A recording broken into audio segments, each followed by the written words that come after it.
Shalom, shalom, peuple de Dieu, shalom, shalom, bien-aimés dans le Seigneur. Je suis dans la joie de vous compter si nombreux dans votre chaîne YouTube. Voici l'époux 100% Jésus-Christ, 100% gratuite pour cette série, une autre série des enseignements. Frères bien-aimés dans le Seigneur, soyez grandement bénis. Nous nous accueillons dans la présence du Seigneur.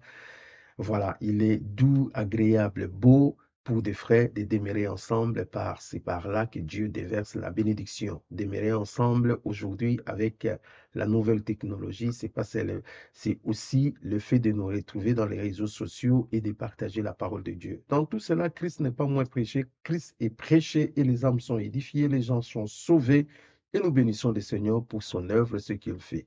Vous êtes si nombreux en Afrique, en Europe, en Océanie, partout dans les extrémités de la terre.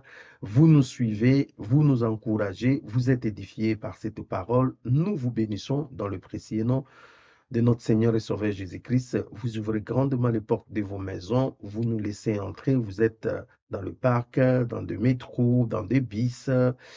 Vous êtes partout en train de suivre cet enseignement. Je vous bénis dans le précieux nom de notre Seigneur et Sauveur Jésus-Christ. Et surtout aujourd'hui, c'est tellement spécial parce que nous allons parler de la puissance du silence. La puissance du silence. Bien-aimés dans le Seigneur, tout au long de cet enseignement, je vais vous montrer que le silence est une arme redoutable. Nous devons nous en servir en tant qu'enfants de Dieu parce que le silence apporte des fruits. Le silence apporte des résultats merveilleux. Frères bien-aimés dans le Seigneur, vous avez compris notre thème du jour qui est tout simplement la puissance du silence. Bien-aimés dans le Seigneur, eh bien, nous allons parler de quelques points. Ça sera peut-être 7 secrets que je vais vous révéler. Peut-être vous connaissez aussi déjà d'autres. Je vais vous rappeler, frères bien-aimés, pour vous aider à demeurer dans le silence. Beaucoup de gens pensent que le silence est une faiblesse.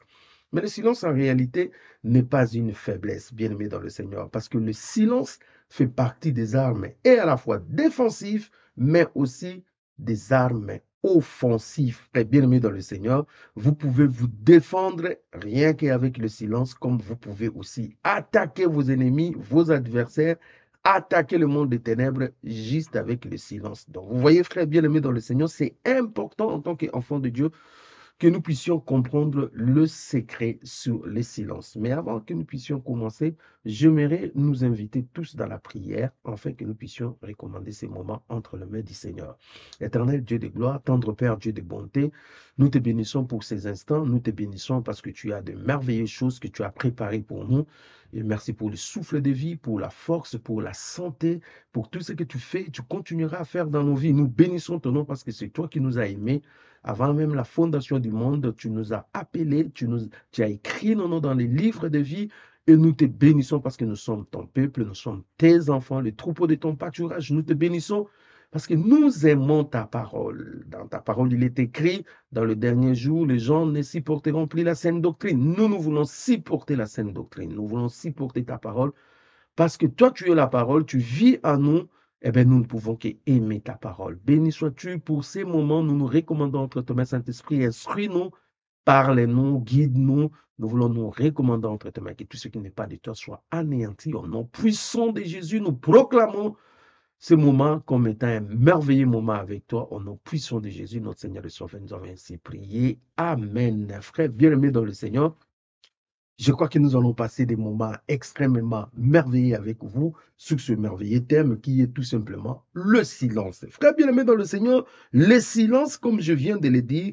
fait partie à la fois des armes offensives et des armes défensives, c'est-à-dire avec le silence, vous pouvez attaquer, avec le silence, vous pouvez aussi vous défendre. Vous allez me dire, mais frère, comment attaquer, comment se défendre avec le silence? Eh bien oui, frère bien-aimé dans le Seigneur, le silence est important. Beaucoup de gens ne rapportent pas des victoires dans leur combat parce qu'ils ne savent pas garder silence. Beaucoup de gens ont capoté beaucoup de choses que le Seigneur devait faire avec eux parce qu'ils ne savent pas garder le silence. Beaucoup de gens, frère bien-aimé, ratent leurs objectifs, leurs cibles, leur vision, l'accomplissement de leur vision parce qu'ils ne savent pas garder le silence. Beaucoup de gens se font passer pour ridicules parce qu'ils ne savent pas garder le silence. Le silence, c'est très, très important. Ah bien, le silence, c'est quoi? Le silence est tout simplement le fait de se taire. c'est taire. Cela veut dire ne pas parler. Est-ce que quand nous décidons de garder silence, nous manquons à parler? Non, nous ne manquons pas à parler. Mais nous avons fait un choix de ne pas parler. Je dis ceci. Quand nous sommes dans le silence, ce n'est pas que nous manquons à parler. Nous ne manquons pas à parler, mais nous avons fait l'option, nous avons pris l'option, nous avons accepté de ne pas parler. C'est-à-dire, celui qui garde le silence, volontairement, il s'était. Ce n'est pas dit qu'il s'était par la maladie, ce n'est pas dit c'était parce qu'il est en prison, ce n'est pas dit c'était parce qu'il n'a pas de moyens. Non, il s'était parce qu'il a pris l'option, il a fait un choix de se taire. Frère bien-aimé dans le Seigneur, c'est très très important ce que je suis en train de vous dire. Donc celui qui garde le silence a fait le choix. Vous voyez, il a pris l'option de se taire. Le silence, c'est le fait de ne pas exprimer ses pensées. Voilà pourquoi je dis le silence embête. Pourquoi?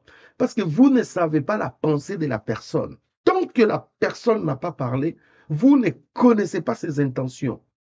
Lorsque une personne parle, vous pouvez lire entre les lignes ce que la personne pense, mijote, projette, ainsi de suite.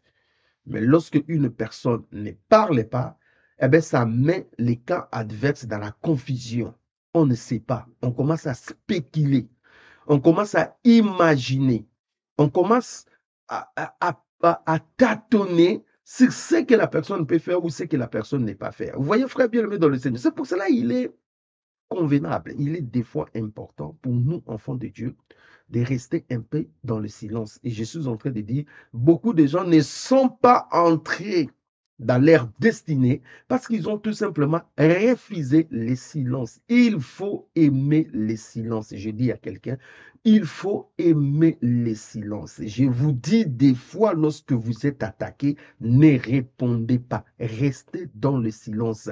En fait, votre silence vous défend. Votre silence joue le rôle d'une arme défensive. Et lorsque des fois il y a un problème, frère bien-aimé dans le Seigneur, vous restez dans le silence. Votre silence attaque vos adversaires. Je dis, votre silence peut attaquer. Et je sais que le Seigneur est en train de parler à quelqu'un parce qu'il y a tellement de gens. Ça parle, ça parle, ça parle. Laisse-moi vous dire, tout ce que nous parlons n'édifie pas. Tout ce que nous parlons ne construit pas. Tout ce que nous parlons, ce n'est pas à notre avantage. Vous pouvez parler des bonnes choses. Si ce n'est pas le moment de parler ça, frère bien-aimé dans le Seigneur, vous vous mettez dans des pétrins. En fait, il faut savoir se taire à un moment donné. Je dis, il faut savoir se taire. Alors, voici 7 secrets tout autour du silence. Je vais essayer de vous expliquer 7 choses qui peuvent tourner tout autour du silence. On va voir avec vous 7 choses tout autour du silence. Et vous allez comprendre par après que le silence dégage une puissance incroyable. Le silence, frère bien-aimé dans le Seigneur, c'est incroyable. Je ne sais pas comment je peux vous expliquer, mais je dis à quelqu'un, le silence, c'est tellement incroyable que nous n'avons pas le choix que d'aller dans ce sens-là. Première chose que vous devez connaître sous le silence. Le silence, c'est un acte de foi. Le silence, c'est un acte de foi. Cela veut dire, frère bien-aimé dans le Seigneur, si vous vous mettez dans le silence, je ne dis pas qu'à tout moment on est dans le silence, non. Mais frère bien-aimé dans le Seigneur, il y a des moments, il faut se taire. Il y a des moments, un vrai enfant de Dieu ne parle pas trop. La Bible dit, celui qui parle trop, beaucoup, ne manque pas de péché. Un enfant de Dieu parle lorsque c'est important de parler. Vous voyez, quelqu'un a dit, je parlerai lorsque, il dit, lorsque ce que je parlerai est plus fort que mon silence. Vous voyez, c'est-à-dire, ne faut pas parler parce qu'on a l'habitude de parler, parce qu'on veut parler. Non, je parle lorsque ce que je veux parler est plus fort que mon silence. Si ce que je veux parler n'est pas plus fort que mon silence, je ne parle pas. Vous voyez, frère bien-aimé de le Seigneur, on doit apprendre des choses. Donc, le silence, c'est un acte de foi. Je lis avec vous dans Exode au chapitre 14, le verset 14. Nous allons voir ce que la parole de Dieu nous dit. Exode, chapitre 14, le verset 14. La Bible nous dit, l'Éternel combattra pour vous et vous gardez le silence. L'Éternel combattra pour vous et vous garder le silence. Eh bien, ici, frère bien-aimé dans le Seigneur, nous voyons clairement que c'est l'Éternel qui combat pour nous. Et ce que le Seigneur nous demande, c'est de garder silence. Pourquoi nous gardons silence? Parce que nous avons foi à sa victoire. Alléluia. Oh, merci Seigneur. Je dis, nous avons foi à sa victoire. Vous voyez, celui qui a foi que Dieu est en train de combattre pour lui, il ne va pas s'agiter. Celui qui a foi que Dieu est en train de combattre pour lui, il ne va pas aller faire explication après explication. Celui qui a foi que Dieu combat pour lui, il est serein. Voilà pourquoi la parole de Dieu nous dit, l'Éternel combattra pour vous et vous gardez le silence. Le silence, frère bien-aimé dans le Seigneur, est un acte de foi. Le silence veut dire que vous avez mis votre confiance en Dieu. Le silence veut dire que vous avez mis votre foi en Dieu. Le silence veut dire tout simplement, nous espérons en Dieu. Je vous donne un exemple. Regardez Jésus-Christ lorsqu'il traversait la mer avec ses disciples. Il est allé même dormir. Frère bien-aimé dans le Seigneur, il était dans le silence. Au moment où la mer s'agitait, mais lui, il était dans le silence. Vous voyez, frère bien-aimé dans le Seigneur, qui faisait des bruits? C'était les disciples. Mais lorsqu'ils sont allés réveiller Jésus, qu'est-ce que Jésus les a dit? Gens de paix de foi, vous n'avez pas de foi. Des fois, nos bruits, c'est une manifestation de notre manque de foi. Je dis bien, des fois, nos bruits, même nos prières, des fois, nous faisons, quand vous suivez des fois ces prières-là, vous voyez, il y a la peur dedans, il y a la panique dedans, il n'y a pas la sérénité. Vous voyez, frère bien-aimé dans le Seigneur, beaucoup de gens ne dégagent pas la sérénité. Ils n'ont pas la foi. La Bible nous dit, garde silence, l'Éternel combattra pour vous. L'Éternel combattra pour toi. Vous devez garder le silence, frère bien-aimé dans le Seigneur. Si vous ne gardez pas le silence, alors bien-aimé dans le Seigneur, il y a un problème. Ça, c'est la première des choses. Vous voyez, frère bien-aimé dans le Seigneur.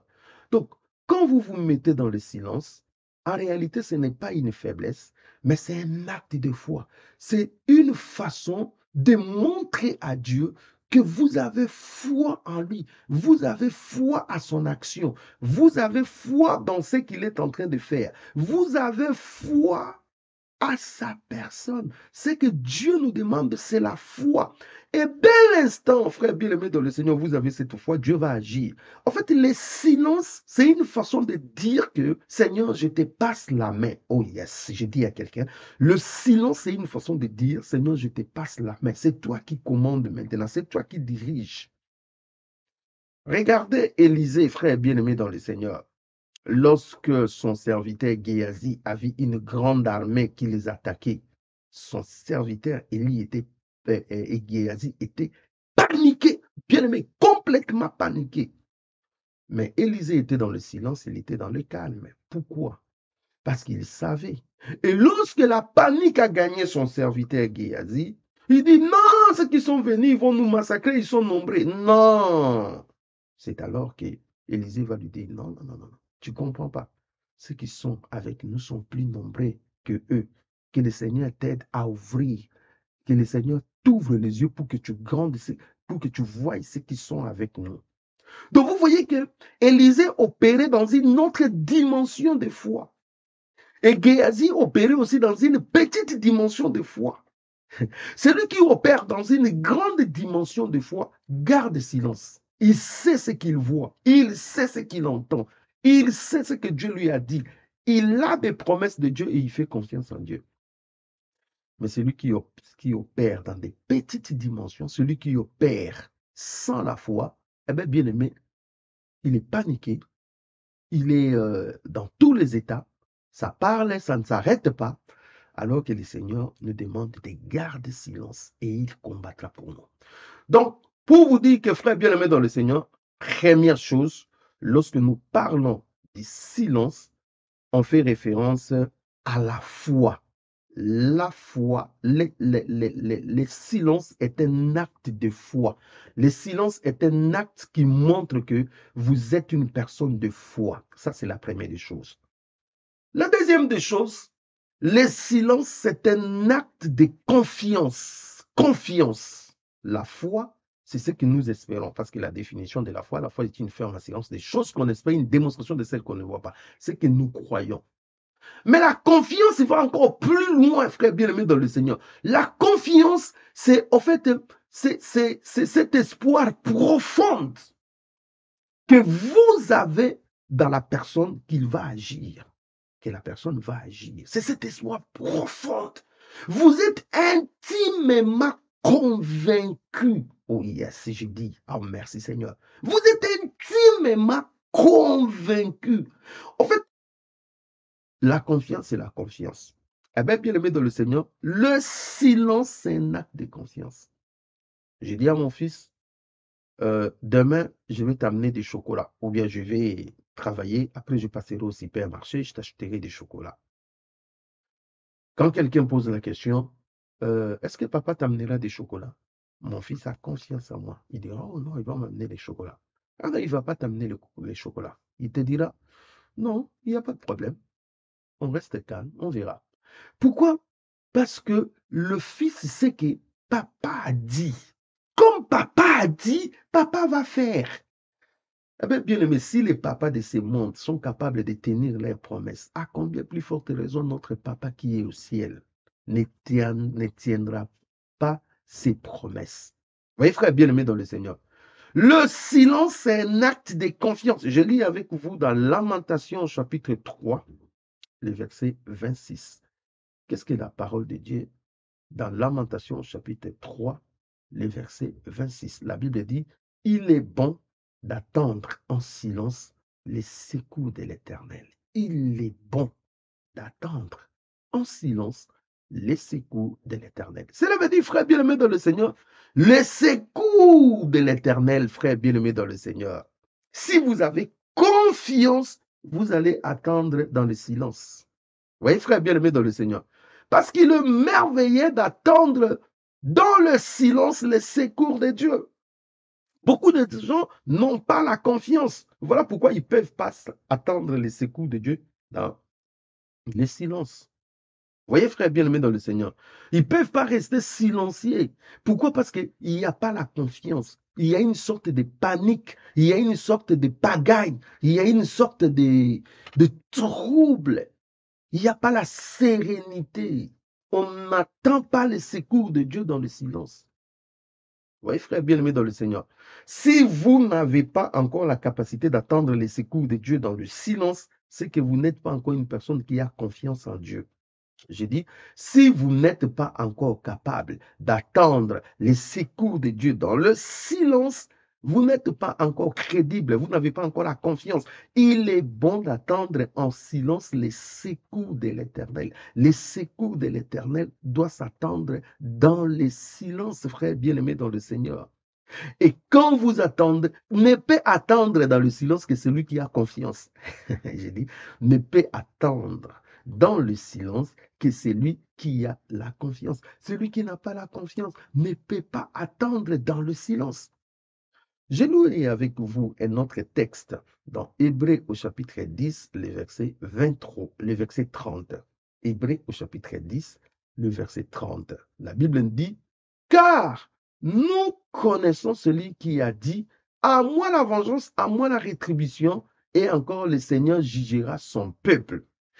Pourquoi je donne ces versets, frère bien-aimé dans le Seigneur? Je donne ces versets parce que beaucoup de gens ont été maltraités, beaucoup de gens ont été blessés, beaucoup de gens ont été humiliés, beaucoup de gens ont été calomniés, beaucoup de gens ont fait sourire des faux témoignages, beaucoup de gens ont été blessés, beaucoup de gens, frères bien-aimés dans le Seigneur, ont subi d'une manière ou d'une autre des choses et ils veulent une réparation de la part du Seigneur. Mais maintenant, il se pose un problème. Les gens veulent à ce que Dieu répare au même moment et même ils font le boulot. Laissez-moi vous donner cet exemple. Imaginez-vous, vous allez voir un avocat. Vous allez voir un avocat pour que l'avocat vous défende. Et maintenant, vous arrivez le jour du procès. L'avocat a les dossiers à main et l'avocat veut commencer à plaider. Vous vous dites, non, avocat, non, c'est pas toi qui plaide, c'est moi qui plaide, c'est moi qui va parler, c'est moi que... Vous refusez à ce que votre avocat parle. Là, les gens vont vous dire, mais il y a un problème. Tu as un avocat qui connaît la justice, qui connaît le rouillage, qui connaît la loi, qui est censé à bien vous défendre. Et vous, vous refusez à ce que votre avocat vous défende parce que vous avez envie de parler. En fait, cette image que je donne, c'est exactement ce qui nous arrive. Les gens disent, Seigneur, nous voulons la réparation. Seigneur, je veux que tu me défendes. Je veux que tu démontres que je suis innocent. Je veux que tu démontres que j'ai raison. Je veux. Mais nous ne voulons pas laisser à Dieu la main. J'ai dit à quelqu'un, nous ne voulons pas laisser à Dieu le job. C'est-à-dire quoi, frère bien-aimé dans le Seigneur? C'est-à-dire, vous donnez le job à Dieu, au même moment, vous arrachez encore à Dieu le travail que vous lui donnez. Non, la Bible nous dit, Dieu dit, à moi la rétribution. Si à Dieu la rétribution, si c'est à Dieu la vengeance, alors ce que nous devons faire, c'est d'avoir confiance à la parole de Dieu qui nous dit dans Hébreux 10, 30, car nous connaissons celui qui a dit, à moi la vengeance, à moi la rétribution, et encore, le Seigneur jugera son peuple. C'est lui qui a droit à la vengeance. C'est lui qui a droit à la rétribution. C'est lui qui doit nous justifier. J'ai dit à quelqu'un, c'est Dieu qui doit te justifier. Et si Dieu va te justifier, c'est-à-dire toi tu gardes silence avec confiance, tu attends la justification de Dieu. Mais si toi tu parles, tu expliques à tout le monde, si toi tu as pris la place de Dieu, eh bien, bien aimé dans le Seigneur, il n'y a pas la confiance. Eh bien, nous retardons la vengeance de Dieu. Nous retardons la rétribution de Dieu. Vous voyez, frère bien aimé dans le Seigneur. Et laissez-moi vous dire, lorsque vous voyez quelqu'un s'agiter, explication après explication, cela veut dire que la personne ne fait pas confiance en Dieu. Quand vous voyez la personne, ça ne cesse pas de parler. On fait justification après justification. Cela veut dire qu'on ne fait pas confiance en Dieu. Je fais confiance à Dieu. Chez nous, il y a un adage qui dit, le mensonge prend toujours l'ascenseur et la vérité prend toujours les escaliers. Cela veut dire que le mensonge arrive toujours en premier, mais la vérité, il prend du temps. Petit à petit, ça va atteindre les sommets. Vous voyez, frère bien-aimé dans le Seigneur. Et nous voulons, au même moment que le mensonge est arrivé, au même moment que la vérité aussi doit arriver. Non, laissez la vérité faire son travail des balayages, des ratissages, millimètre après millimètre pour éradiquer le mensonge. Je dis, le mensonge court vite, le mensonge couvre. La vérité doit faire un travail de ratissage, millimètre après millimètre. C'est pour cela que la vérité vient doucement, doucement, doucement, doucement. La vérité vient doucement, doucement pour éradiquer le mensonge. C'est pour cela que nous devons faire confiance en Dieu. En gros, je disais que le silence est un acte de confiance. Si vous avez confiance en Dieu, eh bien, vous allez laisser à ce que Dieu puisse vous défendre. Le silence, troisièmement, est un signe de maturité. Le silence est un signe de maturité. De maturité. Je lis avec vous dans 1 Corinthiens au chapitre 10, le verset 23. 1 Corinthiens, chapitre 10, le verset 23. La Bible dit, tout est permis, mais tout n'est pas utile. Tout est permis, mais tout n'édifie pas. Vous voyez, frère bien-aimé dans le Seigneur, tout est permis, mais tout n'est pas utile. Tout est permis, mais tout n'édifie pas. Le gros des problèmes, ce que j'ai dit, ça édifie en quoi? Édifier veut dire bâtir, tranquilliser, apaiser. Vous voyez, édifier veut dire construire, apporter un réconfort, la paix. Ce que j'ai dit, en quoi cela est nécessaire, en quoi cela bâtit, en quoi cela est en train de construire, en quoi cela, bien aimé dans le Seigneur. En fait, quand on devient mature, on sait rester dans le silence parce qu'on sait que tout ce que je vais dire forcément ne va pas édifier, ne va pas bâtir, ne va pas construire. Est-ce que c'est utile? Est-ce que ça vaut la peine? Est-ce que on se pose beaucoup de est-ce que beaucoup de est-ce? Bien aimé dans le Seigneur, à un moment donné, lorsqu'on devient mature, la bouche est devenue disciplinée. Je dis, quand on devient mature, la bouche devient disciplinée et cette bouche suit les instructions de Christ. Cette bouche ne peut que faire ce que Dieu demande. Je suis en train de dire, lorsqu'on devient mature, la bouche devient disciplinée et cette bouche ne peut dire que des choses qui sont à l'avantage de Christ, des choses qui sont que pour construire, des choses qui sont là que pour bâtir. Vous voyez, frère bien-aimé dans le Seigneur, c'est important, je suis en train de dire à quelqu'un. Beaucoup de gens ne comprennent pas que tout est permis, mais tout n'est pas utile. Vous voyez, frère, c'est permis, je peux donner des explications, je peux dire, je peux raconter des choses, mais est-ce que cela est utile? En quoi cela édifie le peuple de Dieu? En quoi cela bâtit l'église? En quoi cela construit? Vous voyez, frère, bien aimé dans le Seigneur. Eh bien, des fois, nous sommes dans la confusion, nous sommes même utilisés par les diables, nous ne savons pas ce qui est important et ce qui n'est pas important. En fait, nous sommes dans la confusion. En fait, deux fois, lorsque vous entendez quelqu'un, vous sentez tout simplement qu'il n'y a pas la maturité. Il n'y a pas la maturité. Je suis en train de parler de la maturité. Nous devons atteindre la maturité. Et des gens matures, ce n'est pas des gens blablabla. Non. Des gens matures, ce sont des gens qui sont dans le silence. Parce que ce sont des gens, lorsqu'ils parlent, c'est pour édifier. Lorsqu'ils parlent, c'est pour construire. Lorsqu'ils parlent, c'est pour réconforter. Lorsqu'ils parlent, c'est pour apporter un plus. La maturité impose le silence.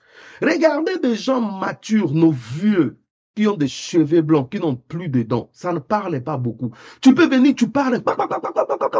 Pendant 1 heure, 2 heures, il t'écoute, il t'écoute, il t'écoute, il t'écoute. Après, il va mettre juste 2 mots, 3 mots, et puis c'est tout. Voilà, ça ne parle pas beaucoup. Ça comprend vite. Et ça parle peu. Et lorsque ça parle, bien aimé dans le Seigneur, ça édifie. Chez nous, il y a un adage qui dit, la bouche d'un vieux, ça sent mauvais, mais ça oriente, ça dit des vérités. Vous voyez, le vieux, ouais, ça parlait pas beaucoup. Leur bouche, des fois, ça sent même pas bon. Mais quand ça parle, c'est pour une vérité. C'est pour éclairer. C'est pour orienter. C'est pour apporter la lumière. Ça, c'est ce que nous voyons dans le monde. À combien plus forte raison dans l'Église aujourd'hui, en tant qu'enfant de Dieu? Nous avons beaucoup de bébés spirituels aujourd'hui, déjà immatures. Ça parle de tout et de rien, n'importe où, n'importe comment. Frère bien-aimé dans le Seigneur, vous sentez l'immaturité. Des fois, vous regardez quelqu'un, vous dites, est-ce que vraiment cette personne a 5 ans dans le Seigneur, 10 ans dans le Seigneur, 15 ans dans le Seigneur, 20 ans dans le Seigneur, 5 ans dans le ministère? Vous dites, c'est pas possible. On ne sait pas faire la part des choses, ce qui est utile et ce qui est inutile. Non, frère bien-aimé dans le Seigneur. Tout est permis, mais tout n'est pas utile. Tout est permis, mais tout n'édifie pas. Vous voyez, frère bien-aimé dans le Seigneur, il faut que nous arrivions à comprendre ça. Tout est permis, mais tout n'est pas utile. La maturité, c'est au niveau de la maturité qu'on fait le tri, qu'on arrive à séparer ce qui est utile et ce qui est inutile, ce qui édifie et ce qui n'édifie pas. La maturité. En fait, aujourd'hui, nous avons une église immature. Nous avons des gens immatures. Nous avons des ministères immatures. Nous avons des enfants de Dieu immatures. Nous avons des gens qui ne savent pas quand parler, quand ne pas parler, quand se taire, quand ne pas se taire. En fait, nous avons des clones, nous avons des personnes bien aimées dans le Seigneur qui, en fait, voilà, c'est compliqué. C'est compliqué. Voilà pourquoi nous avons autant de problèmes. Voilà pourquoi nous avons beaucoup de choses qui ne vont pas dans nos vies. Parce que nous ne sommes pas matures. Nous ne savons pas quand placer, quand ne pas placer. Vous voyez, ça c'est très important. Donc, j'ai parlé, le silence c'est un acte de foi. Deuxièmement, j'ai parlé, le silence est un acte de confiance. Troisièmement, je dis, le silence est un signe de maturité parce que ça vous aide à discerner ce qui est utile, ce qui n'est pas utile, à faire les tri. Et lorsque vous parlez, c'est pour édifier, c'est pour atteindre la cible. Quatrièmement, le silence est un signe de maîtrise de soi. Je dis, silence est un signe de maîtrise de soi. En fait, si tu ne peux pas te mettre dans le silence, cela veut dire que tu n'as pas de maîtrise de soi. Oh yes. Le maîtrise de soi, c'est quoi? C'est le contrôle de toi-même. Tu te contrôles toi-même. Tu acceptes de faire mourir une partie de toi. Oh yes. C'est ça le maîtrise de soi. Donc, c'est-à-dire, ce n'est pas dit que tu n'as pas des répondants. Tu as des répondants, mais tu es dans la maîtrise de soi. Je lis avec vous dans Ésaïe au chapitre 42, le verset 14. Lisons dans Ésaïe au chapitre 42, le verset 14. Qu'est-ce que la Bible nous dit? La Bible dit, « J'ai longtemps gardé le silence, je me suis tu. Je me suis contenu. » Oh, cette phrase m'a beaucoup bouleversé. Je me suis contenu. Je crierai comme une femme en travail. Je serai allaitant et je souffrirai tout à la fois.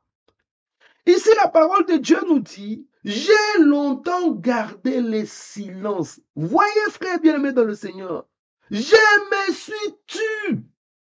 Il y avait un problème. Il y avait des choses à parler. Mais ici, l'option, c'était de garder le silence, de se taire. Et cette magnifique phrase, je me suis contenu. La question que je vous pose, avez-vous la capacité de se contrôler jusqu'à se contenir? Lorsqu'on vous insulte, lorsqu'on fait des faux témoignages sur vous, lorsqu'on dit des choses pas bien, lorsqu'on vous attaque, lorsque vous êtes dépouillé, lorsque vous êtes déplimé, lorsque vous êtes insulté, lorsque vous êtes accusé faussement, lorsque vous voyez des gens faire des conciliabules, des complots contre vous, avez-vous la capacité de rester dans le silence? Avez-vous la capacité de se taire? Avez-vous ce contrôle de soi, cette maîtrise de soi pour se contenir? C'est important, frère bien-aimé dans le Seigneur. C'est très important. J'ai longtemps gardé le silence. Je me suis tu. Je me suis contenu. Ça, c'est très important, frère bien-aimé. Et ça, c'est très loin des comptes. Beaucoup des enfants de Dieu ne sont pas dans la maîtrise de soi. Bien, les enfants de Dieu ne peuvent pas se contrôler. Bien, les enfants de Dieu ne peuvent pas se taire. Eh bien, nous sommes dans le tic au tac. Tic, tu me provoques. Tic, je réponds. Tic, tu me provoques. Tac, je réponds. Nous sommes des coups sur coups. Vous me donnez un coup, je te retourne un coup. Vous allez dans les réseaux sociaux, je te suis dans les réseaux sociaux. Vous allez dans la télé, je te suis dans la télé. Vous allez à l'église, vous voyez des prédications, celui-ci, voilà, il lance des pics à l'autre, l'autre répond. Eh bien, nous sommes dans, en fait, c'est la confusion. La confusion, frère bien-aimé dans le Seigneur. Tout simplement parce que les gens n'ont pas la capacité de faire quoi? La capacité de se tenir, de maîtriser leur corps. Maîtrise ton corps, maîtrise ta langue, maîtrise tes émotions, maîtrise tes soi. Ça, c'est important. Je dis maîtrise de soi. Les gens n'en ont pas. Ça parle de tout, de rien. Ça parle même des choses qu'on ne peut pas dire. On dit. Pourquoi? Parce que les gens ne savent pas se contenir. Maîtrise de soi, frère bien-aimé. En fait, le silence est un signe qu'on a cette maîtrise de soi. Le silence est un signe qu'on a cette maîtrise de soi. Vous voyez pourquoi vous ne savez pas rester silencieux? C'est parce que vous n'avez pas la maîtrise de soi. C'est parce que vous n'êtes pas mature. C'est parce que vous n'avez pas confiance en Dieu. C'est parce que vous n'avez pas la foi. Vous croyez que vous-même, en parlant, vous allez atteindre votre objectif. Ce n'est pas de cette façon. C'est Dieu qui nous justifie. C'est Dieu qui a dit à moi la vengeance. C'est Dieu, c'est Dieu, c'est Dieu, frère bien-aimé dans le Seigneur. La puissance du silence, frère bien-aimé, c'est que je suis en train de vous dire, si vous mettez ça en pratique, votre vie change. Cinquièmement, ce qui est très important, j'aime bien ça. Le silence est une capacité d'encaisser. Frère, et ouvrez bien les oreilles. Le silence est une capacité d'encaisser. C'est-à-dire, regardez les boxeurs. Regardez les boxeurs. Avant même que je vienne vous donner les textes, regardez les boxeurs. Un boxeur puissant n'est pas un boxeur qui sait lancer seulement des coups, mais c'est un boxeur qui a la capacité d'encaisser les coups de ses adversaires. Je dis un boxeur puissant, c'est le boxeur qui n'a pas seulement la capacité de donner des coups, mais d'encaisser. Parce que nous sommes dans un combat spirituel. Et dans les combats spirituels, que vous le voulez ou vous ne voulez pas, vous allez encaisser des coups. Eh bien, le silence, c'est une capacité d'encaisser. Cela veut dire, si quelqu'un veut détruire, veut maîtriser, veut avoir la victoire sur ses ennemis, sur ses adversaires, cette personne doit avoir la capacité d'encaisser. Je vous donne un exemple d'un grand boxeur comme Tyson. Tyson mettait beaucoup ses adversaires au tapis, premier round, deuxième round. Il y a même des combats où les gens entrent, ils trouvent déjà le combat est fini. Tyson a déjà mis la personne dans le tapis. Il avait une puissance de feu, de frapper extraordinaire. Mais regardez comment est-ce que Tyson a commencé à perdre. Tyson a commencé à perdre lorsque ses adversaires ont commencé à l'étudier. Comment ils l'ont étudié? Ils ont mis des stratégies d'encaisser, pas de lui frapper, d'encaisser. Pourquoi? On savait que le gars, dans le 2-3 premières rondes, il est capable de déployer toute son énergie, de donner ce qu'il a pour faire tomber quelqu'un. Mais Lewis, tous les restes, bien aimés dans le Seigneur, qu'est-ce qu'ils ont fait? Ils ont eu la capacité d'encaisser, c'est-à-dire, premier round, Tyson donne des coups, eh bien, les gars encaissent sans pour autant tomber. Deuxième round, il donne des coups. Troisième round, quatrième round, cinquième round, Tyson est fatigué. Et là, maintenant, lui, il l'achève. Vous voyez, frère bien-aimé, dans les combats spirituels, c'est mêmement. Paul, lorsqu'il parle du combat spirituel, il prend l'exemple de ce que nous voyons. Un soldat romain, il décrit. Combien de fois Paul a décrit les choses que nous voyons dans la vie pour ramener ça dans des réalités spirituelles? Prenez ça, ce que je suis en train de vous dire. Le combat spirituel, c'est aussi comme un combat de boxe. Vous vous donnez, les autres aussi vous donnent. Mais si vous n'avez pas la capacité d'encaisser, bien aimé dans le Seigneur, c'est dangereux. Regardez dans des films, lorsque un homme veut atteindre un objectif, des fois il accepte même de souffrir. Il peut rester dans la boue, il peut rester dans la forêt, il peut rester dans un endroit extrêmement compliqué. Mais l'objectif pour lui, c'est encaisser, mais atteindre l'objectif. Regarde ce que Paul nous dit dans 1 Corinthiens au chapitre 6, le verset 7. J'aime beaucoup ces versets et je crois que ça va édifier quelqu'un. 1 Corinthiens 6, 7. Il dit, c'est déjà certes un défaut chez vous que d'avoir des procès les uns avec les autres. Un défaut. Vous avez déjà un défaut. Le procès les uns les autres. Pourquoi ne souffrez-vous pas plutôt quelques injustices? Pourquoi ne vous laissez-vous pas plutôt dépouiller? Il dit, vous devez apprendre à souffrir quelques injustices. C'est-à-dire, vous devez accepter des fois des injustices. C'est important. Il dit, vous devez des fois accepter d'être dépouillé. Ce n'est pas que vous avez tort, non. Ce n'est pas que vous êtes... non. Mais la vie, c'est comme ça. Vous voulez avancer? À un moment donné, il faut laisser sa raison. J'ai raison, moi j'ai raison. Frère bien-aimé dans le Seigneur, à un niveau donné, laisse ta raison. Avance. Tu veux avoir raison, merci. Tu crois que ce que tu dis, c'est vrai, merci. Merci. Tu vas continuer ton chemin, frère. Encaisse. On a fait un faux témoignage sur toi. Continuez. On t'a insulté. Continuez. On a dit des faussetés sur toi. Continuez. On a frère, continuez. Aie confiance en Dieu. À moi la vengeance, à moi la rétribution. Je dis le silence, c'est un acte de confiance. Eh bien, qui a cette confiance en Dieu se met dans le silence et il a la capacité d'encaisser.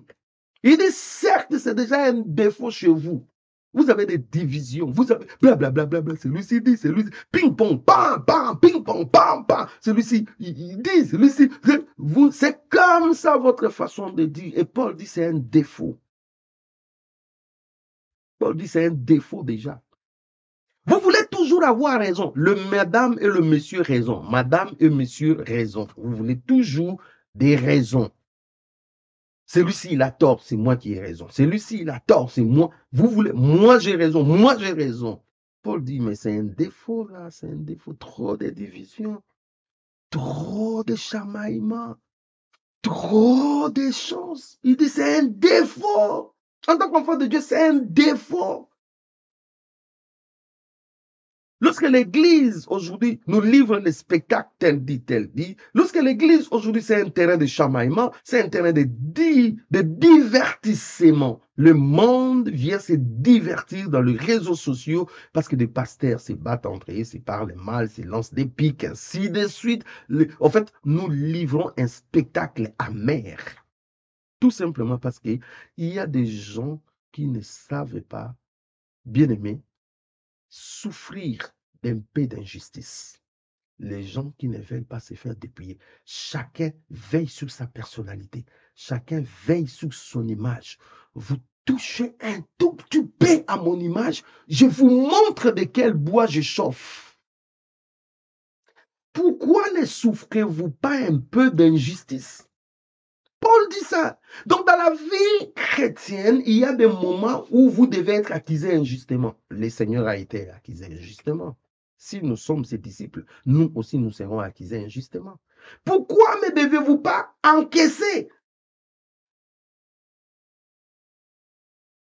C'est déjà certes un défaut chez vous qui est d'avoir des procès les uns envers les autres. Pourquoi ne souffrez-vous pas plutôt quelques injustices? Pourquoi ne vous laissez-vous pas plutôt dépouiller? Paul pose des questions. Pourquoi vous êtes toujours dans des justifications? Pourquoi vous avez toujours envie d'avoir raison? Pourquoi vous voulez parler?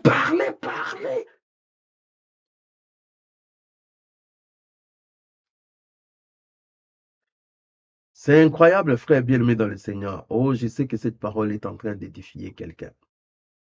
Sixièmement, le silence est un outil qui vous fixe votre cap, qui vous fixe vers l'objectif. Je dis le silence, c'est un outil qui vous aide à maintenir les caps, à être fixé vers l'objectif, vers ce qui est utile, votre vision. Le silence va vous aider. C'est un bon outil. Chez nous, il y a un adage qui dit, celui qui porte les œufs ne se chamaille pas, ne se bat pas, il ne dit mot, il continue sa route. Celui qui porte les œufs ne se chamaille pas, ne se dispute pas, ne se bat pas, il suit sa route. Pourquoi? Parce que les œufs, c'est fragile. Les œufs, c'est important. Si tu commences à chercher des disputes, à chercher la bagarre, tu vas briser, tu vas casser tes œufs. De même, frère bien-aimé dans le Seigneur, le silence, c'est quelque chose de puissant. Parce que le silence vous aide à maintenir les caps. Le silence vous aide à être orienté vers votre objectif.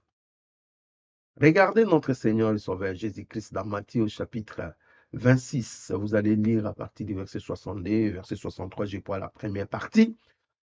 Il était accusé faussement dans les Sahédrins.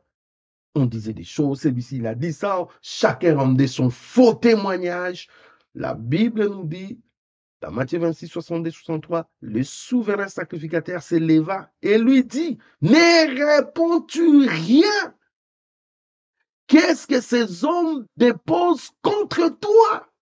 La Bible dit, Jésus garda le silence. On disait des choses faussement. Il pouvait dire aussi, non, ce que ce monsieur dit là, c'est faux, j'ai des preuves. Oh non, je n'avais pas dit ça comme ça, tu es en train de déformer mes propos. Oh non, c'est un mensonge ce que celui-ci est en train de dire. Il pouvait bien les faire, mais la Bible dit, Jésus garda le silence.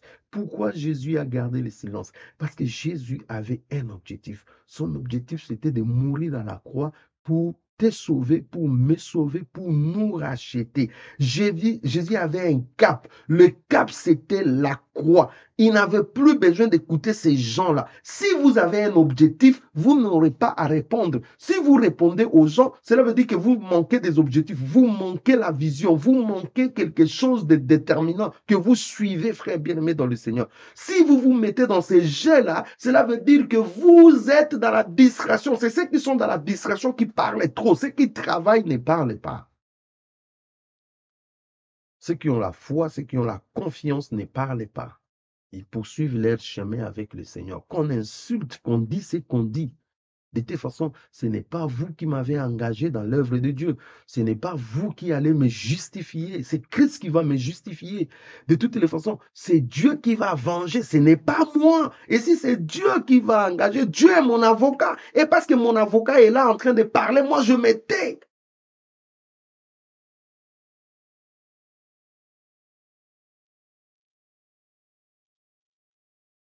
Jésus garda le silence.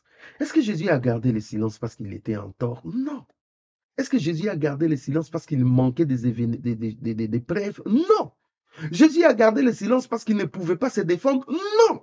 Il a gardé le silence parce que c'est une option qu'il a pris. C'est tout. C'est un choix pour atteindre son objectif. Il a préféré le silence. Un choix. Pourquoi vous ne faites pas ces choix-là? Voyez, frère bien-aimé, le silence, c'est un choix pour garder sa carte, pour garder son objectif. C'est un outil qui va vous aider. Ça va vous faire mal quand vous entendez des gens dire des bêtises sur vous. Ça va vous faire mal quand vous dites les gens font des faux témoignages. Les gens sont conscients qu'ils font des faux témoignages. Et ils les font. Laissez-les, frères bien-aimés, se l'œuvre du diable. Ce sont des enfants de Satan. Laissez-les, frères bien-aimés, dans le Seigneur. Vous continuez votre route. Gardez bien les caps. C'est important.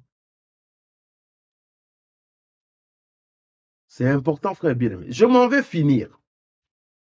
Septièmement, lorsque nous parlons de silence, qu'est-ce que nous voyons? Septièmement, les silences, lorsque nous parlons du silence, qu'est-ce que nous voyons derrière les silences? Eh bien, frère bien-aimé dans le Seigneur, le silence est un acte d'adoration. Oh yes! Le silence, c'est aussi un acte d'adoration. C'est pour cela que le silence devient puissant. Parce que derrière le silence, il y a aussi l'adoration.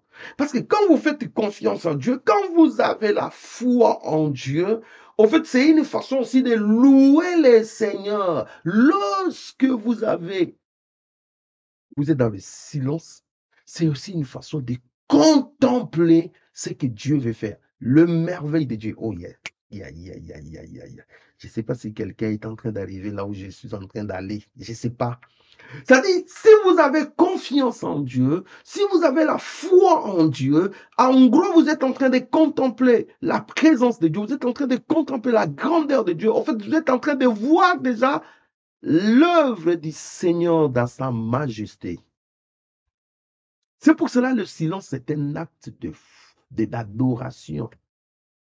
Regardez les milliers des anges qui adorent dans les cieux, mais des fois Dieu impose le silence dans Apocalypse chapitre 8, le verset 1. Apocalypse chapitre 8, le verset 1, la Bible dit, quand il ouvrit le septième sceau, il y eut dans le ciel un silence d'environ une demi-heure. Mes amis, combien des anges sont dans les cieux? Combien des anges adorent Dieu? Combien des anges sont dans la présence du Seigneur? Mais la Bible dit, lorsque ce septième sceau était ouvert, il y a eu un silence d'environ une demi-heure.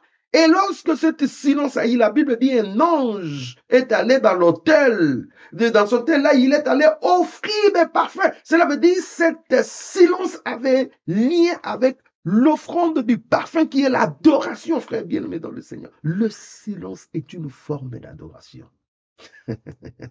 Lorsque nous sommes dans le silence, nous adorons le Seigneur. Le silence est une façon d'adorer le Seigneur. C'est pour cela que je suis toujours contre des gens quand ça vient dans la présence du Seigneur, ça parle. Après, ça finit. Amen, amen. Frère, restez silencieux des fois. Restez silencieux. Écoutez Dieu. Restez des fois dans le silence. Écoute Dieu. Restez dans le silence. Des fois, tais-toi. Tais-toi dans la présence du Seigneur. Tu peux parler, tu peux parler, tu peux parler. À un moment donné, tais-toi.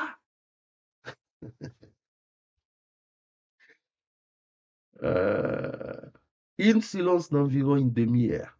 Regarde dans Zacharie ce qui est écrit. Zacharie chapitre 2, le verset 13. Que toute chair fasse silence devant l'Éternel, car il s'est réveillé de sa demeure sainte. Bien aimé, Dieu s'est réveillé dans sa demeure sainte. La Bible dit toute la terre. On pouvait dire acclamer, acclamer, acclamer. Non, non, non, la Bible dit silence. Be quiet. Silence. Ouais, frère bien-aimé dans le Seigneur, silence. Bien-aimé, Dieu s'est réveillé dans sa demeure sainte pour confondre tes ennemis, pour agir. Vous avez confiance que Dieu s'est réveillé dans sa demeure sainte pour te rendre justice. Mais garde silence. C'est une façon de dire oh merci. Alléluia. Dieu s'est réveillé. Comme chez nous, on dit dans ma langue, Dieu est entré dans ton affaire. Dieu a ouvert ton dossier. Il s'est réveillé. Dieu maintenant va répondre. Garde silence. Cette silence-là, c'est une offrande d'adoration que tu fais à Dieu. Le silence, c'est aussi une façon d'adorer Dieu. Regarde ce qui est dit dans Habakkuk. Je suis dans Habakkuk au chapitre 2, le verset 20. Habakkuk, chapitre 2, le verset 20. L'Éternel est dans son saint temple, que toute la terre fasse silence devant lui. Hallelujah! Hey! Que toute la terre fasse silence devant lui. Tu parles trop. C'est pour cela que tu es en train de différer l'œuvre de Dieu. Tu diffères la réponse de Dieu. Tu diffères ce que Dieu veut faire dans ta vie.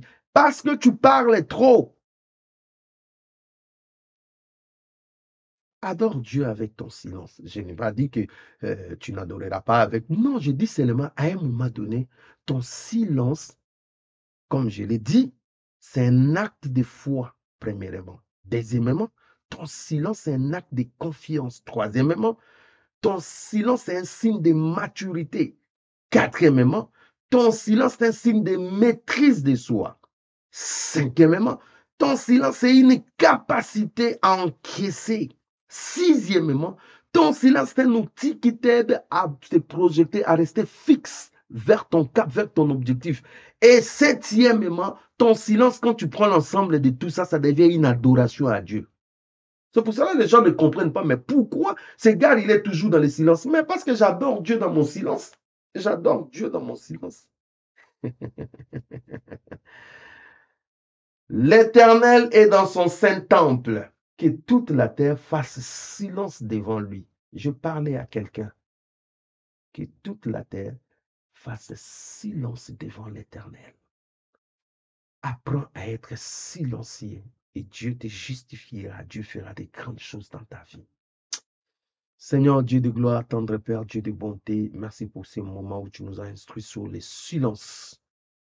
Tu as fait tomber nos écailles et tu as révélé à ton peuple ce que tu voulais les parler. Aide-nous à être dans le silence, à ne pas répondre dans des provocations. Aide-nous, Seigneur, à demeurer auprès de toi et attendre dans le silence ton secours. Merci pour ma soeur, pour mon frère. Merci pour ceux qui se ressaisissent. Merci pour ceux qui rentrent dans le droit chemin. Bénis tout un chacun de nous. Béni sois-tu, notre Dieu, parce que tu es vivant. Tu agis. Tu es notre avocat. Tu nous défends. Tu prends notre dossier en main. Nous n'avons pas besoin de s'agiter, de donner explication après explication ou de chercher la raison. Tu es mon explication. Tu es ma raison. Tu es tout pour moi. Et je te bénis. Sois béni pour ce moment. Bénis mon frère, bénis ma soeur, bénis tous ceux qui ont suivi cet enseignement. que cela puisse édifier ton peuple et apporte un plus dans leur vie. Sois béni pour tout. Au nom puissant de Jésus-Christ, notre Seigneur, nous avons ainsi prié. Amen. Amen, frère bien-aimé dans le Seigneur. Merci beaucoup pour ces moments que nous avons passés dans sa présence. Je bénis le Seigneur pour vous tous qui étaient là présents. Si vous n'êtes pas encore abonné dans notre chaîne YouTube, Voici l'époux, abonnez-vous.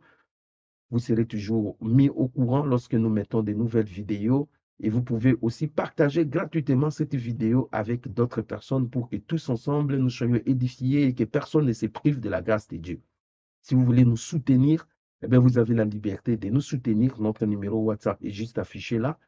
Eh bien, bien aimé, vous pouvez nous soutenir dans vos prières, dans vos dons, en tout ce que vous voulez pour que nous puissions continuer à annoncer la parole de Dieu. Je salue tous ceux qui sont fidèles dans cette chaîne. Je vous salue partout où vous êtes. Que Dieu vous bénisse abondamment. Si le Seigneur tarde à venir, nous allons revenir encore avec un autre enseignement. Et s'il ne revient, pas de souci, rendez-vous au ciel. Soyez grandement bénis et surtout, bon dimanche à vous. Shalom, shalom chez vous.